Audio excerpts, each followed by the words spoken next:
and welcome back to my channel. If you read the title, then you already know what this is. So we're not gonna waste any time because we're trying to do a short video. So let's just get straight into it. This is 5 top lowest paying consulting jobs, why they're low, and what you need to know to really get yourself in a higher paying position if you were to go towards these jobs, or you are already there and you just want to make more money. Because in this economy, we can all use a little more cash in our wallets. So let's just get into it. Number 1 is career consulting consultant. That pays around $45,000 to around $60K annually, and that is the average salary all over the United States. And if you want to know more about what that is, think of what I'm doing currently, but think of that in that package for other people. So you are basically someone's career coach. You are telling them what their job could be and how they can make it better in terms of making them more money, because that's what consulting do. They make people money. And why is it so low? Mainly for 2 reasons. 1, it is a freelance consulting. So you are doing it based on your own pay, but also based on what your client can actually give you. And it's mainly for non-profiting companies as well. So they tend not to have the most amount of cash to give you. And if you are working with an individual person, I don't think they can give you the bread you're looking for. Unless you're looking for a higher up person who has a bigger salary to give you, then yeah, sure, raise your money, obviously. But for the average person, they can't give you more than like less than 100K yearly. And that's only if you stay with the client or even the company for very long past the first year.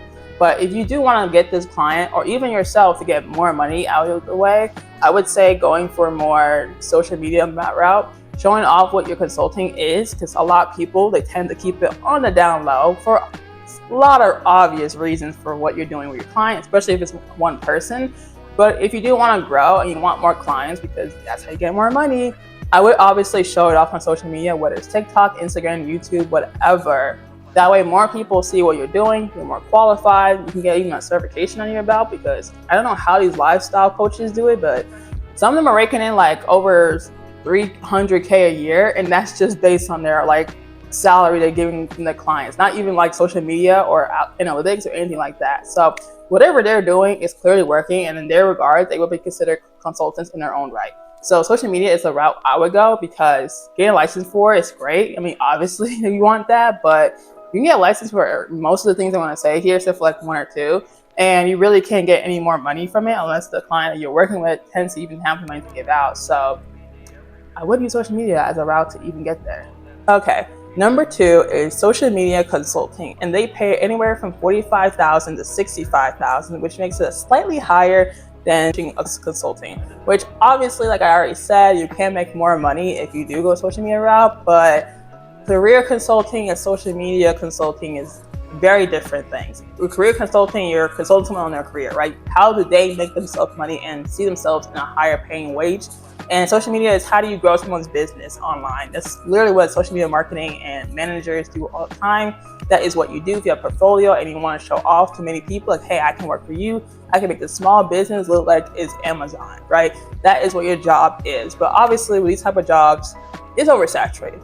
Let's not lie and act like we've never seen these companies work hands on hands with hundreds of thousands of influencers, content creators, and even small business owners who need to push their market up to like everyone they know within the country.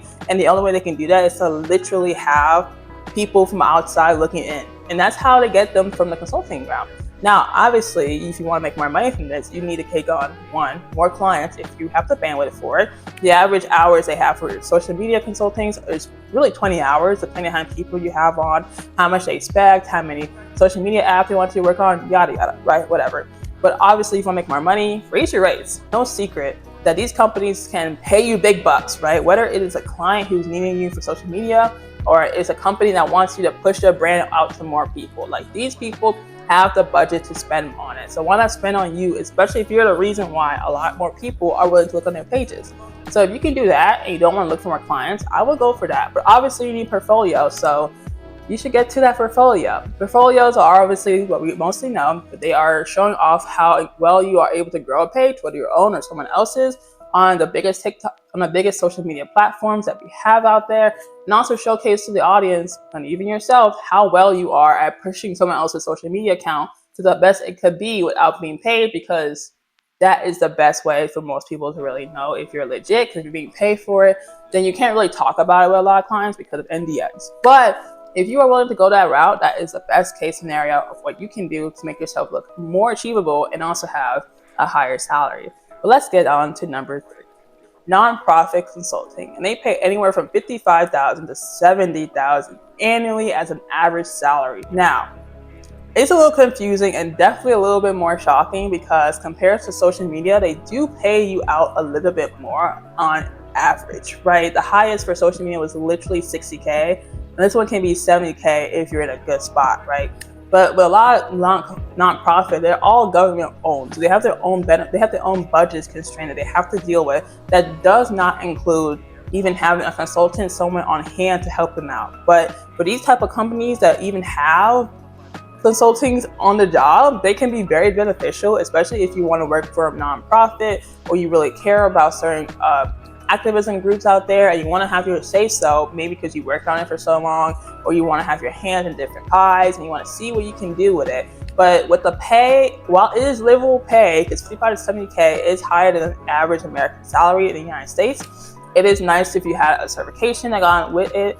And this is where certifications really do push your credentials a lot more, because these are government companies for the most part. They do want people who actually have information and actually have proof that they've done this really well, without someone coming in and being like, I worked here for like XYZ and maybe I push at social media, so that makes me good at like animal welfare. And it's like, maybe get a veterinarian degree first and we'll talk. So you definitely don't want to come in hot with something that you cannot advocate for without actually having the data and the proof that you've done it before in your backstory. So that can definitely get you from a 70K up to 100K if you're lucky and if in your state. And now let's get on to number 4. Is considered a small business consultant or a generalist consultant. They pay anywhere from $60,000 to $75,000 annually for an average salary. And these are your mom and pop shops. These are literally your small businesses.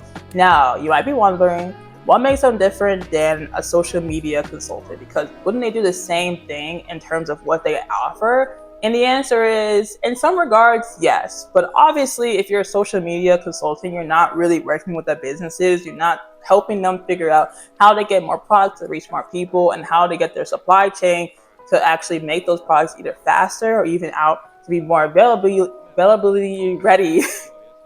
It sounds the word correctly, to more people all over wherever they're shipping, right? So you have more things you're working on if you work with these small businesses indoors, whether it's online or in person, than you are doing if you're just social media and you're seeing them remotely once a week, talking to the head of person to see like, hey, how can you push your page, any new products out, XYZ.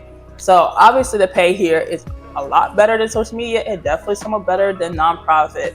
But if you do want to increase your salary a little bit, I would maybe jump out of the small business regards. While you are a generalist in this regard, you don't got to stick with small businesses.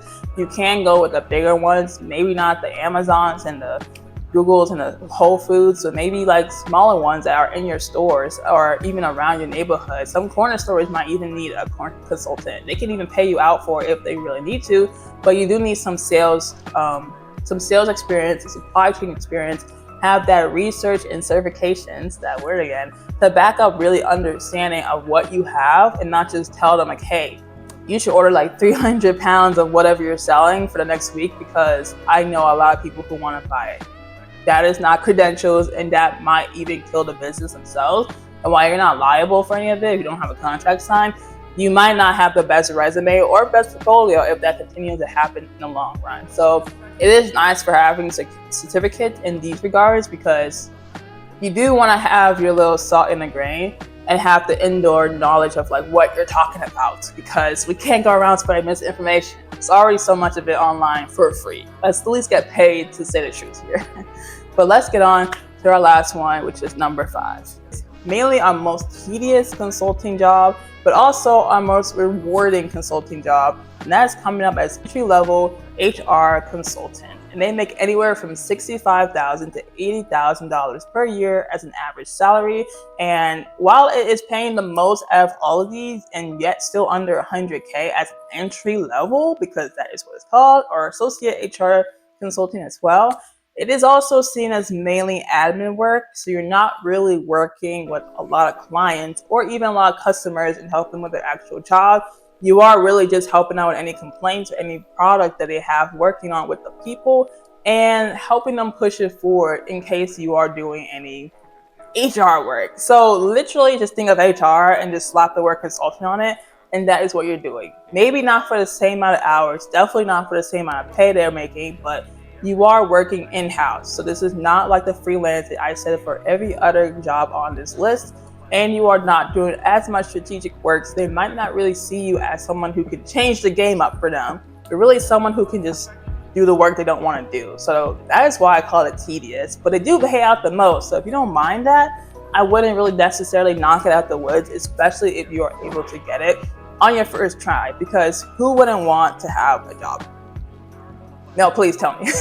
Who doesn't want that? So if you can get it, I would say get it. Now, how easy it is to get it, I don't know, but every job has HR. Every job needs people.